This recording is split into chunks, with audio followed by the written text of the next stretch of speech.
Halo teman-teman, Assalamualaikum, salam sejahtera. Kali ini kita akan melakukan kunjungan ke rumah kreatif pembuatan lilin aromaterapi yang berlokasikan di Ampel, Kabupaten Boyolali. Naturland adalah UMKM atau juga masuk ke dalam kategori usaha keluarga yang didirikan pada tahun 2009 yang awalnya di kota Surakarta. Awal mula berdirinya adalah seorang owner yang pernah bekerja di pengolahan kelapa sawit. Nah, dari situ muncullah ide untuk membuka usaha yaitu lilin aromaterapi. Keunggulan dari produk ini adalah banyaknya varian yang ditawarkan dan tidak menimbulkan jalaga, yang artinya sangat ramah lingkungan. Bahan utama dari pembuatan lilin aromaterapi adalah palm wax. Berikut ini adalah proses produksi lilin aromaterapi. Yang pertama adalah memanaskan bahan utama atau palm wax. Kemudian, setelah mencair, kita tambahkan pewarna kimia dan pewangi. Setelah itu, kita tuangkan cairan yang telah meleleh tersebut ke dalam wadah yang telah diberi sumbu hingga mengeras. Untuk mempercepat proses pengerasan, kita angin-anginkan menggunakan kipas angin.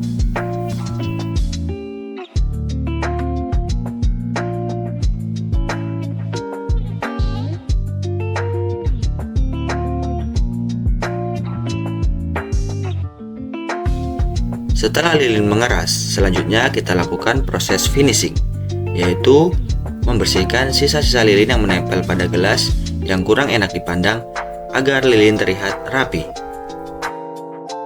Setelah proses finishing telah dilakukan, selanjutnya lilin dipacking menggunakan plastik-plastik dan siap untuk dipasarkan.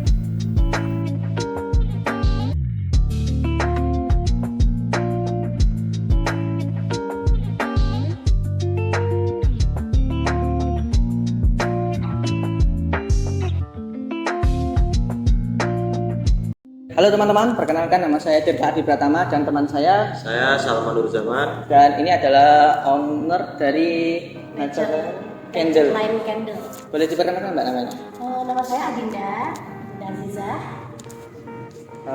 Di sini kami akan melakukan riset mengenai biaya produksi di Natural Line Candle atau lilin aromaterapi nih Mbak. Iya. Oke. Langsung saja mungkin dari pertama nih, sepertinya dari Mas Salman, monggo Mas pertanyaan. Untuk pertanyaan yang pertama, bisa dijelaskan Pak sejarah singkat tentang berdirinya Natural Candle itu? Jadi tentang sejarahnya ya, sejarahnya Natural Line Candle ini berdiri tahun 2009. 2009 itu kami pertama kali merintis usaha lilin aromaterapi dengan nama Mitra Setia Solo, itu di daerah Solo, di daerah Surakarta, dekat Banjarsari. Nah, sejak itu kita terus merintis, bikin lilin aromaterapi, inovasi, dan akhirnya kita berganti nama jadi Natural Line Candle. Terus kita berpindah lokasi di Boyolali sampai saat ini. Untuk pemasaran mengenai produk Natural Candle itu dipasarkan di mana saja sih Pak? Kalau dari untuk wilayahnya ya, wilayah dipasarkannya itu kita sebenarnya di seluruh Indonesia ya, cakup di seluruh Indonesia, seperti di Jakarta, Bali, terus di Makassar seperti itu. Kita masuk ke daerah ke swalayan atau mall seperti itu. Dalam bahan baku proses pembuatan Natural Candle itu apa saja sih Pak? Bisa disebutkan ya? Kalau untuk bahan bakunya yang paling utama kita pakai palm wax. Palm wax itu minyak kelapa sawit gitu, seperti itu. Itu bahan utamanya mas. Palm wax. Selanjutnya untuk tahapan-tahapan dalam pembuatan lilin itu gimana sih Pak? Lilin Natural ini? Kalau untuk tahapannya sendiri tergantung ininya kan, karena jenis lilin kita banyak. Itu, nah kayak saya jelaskan ini tentang lilin gelas aja. Dan lilin gelas itu untuk tata caranya pertama kita memanaskan dulu itunya ya, bahan lilin palm wax-nya dipanaskan. Setelah itu tinggal kita masukin pewangi, terus kasih pewarnanya, warna kimianya. Lalu kita ini masukin ke lilin gelasnya, ke gelasnya itu ya, biar kering, sampai dia kering sekitar 1 jam di angin-angin. Setelah dia kering nanti udah jadi lilin. Untuk selanjutnya dalam sekali produksi Natural Candle itu biasanya memproduksi berapa sih Pak? Yang dihasilkan sekali produksinya? Kalau Kalau untuk lilin gelasnya sendiri itu kita bisa sampai 300 ya, 300 pieces, 300 400 Dalam pieces. sekali produksi? Dalam sekali produksi. Untuk bahan-bahan yang dikeluarkan dalam sekali produksi menghasilkan 300 pieces itu apa saja sih Mbak? Gimana? Bahan-bahan yang dikeluarkan dalam sekali produksi 300 pieces itu apa saja yang dikeluarkan? Bahan-bahannya itu mungkin ini apa namanya seperti yang tadi Pak Mat itu ya, terus gelasnya, sumbunya juga perlu juga disumbu sama mesinnya. Nah, untuk saya nih Mbak, sedikit bertanya-tanya mungkin mengenai alat yang digunakan dalam proses produksi itu apa saja, dan untuk tahanannya itu berapa lama gitu? Nah, kalau untuk jenis-jenis alatnya itu kita punya alat mesin ini ya, mesin pemotong lilin itu, terus juga ada mesin pembuat lilin yang apa namanya, mati lampu, terus lilin mati lampu ya. Iya.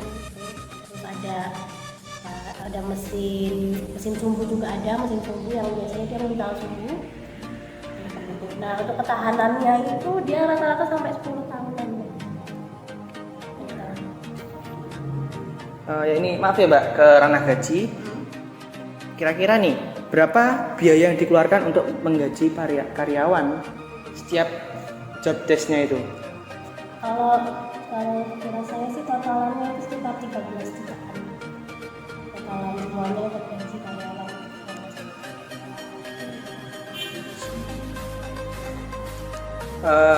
Dan ini ada lagi nih Mbak.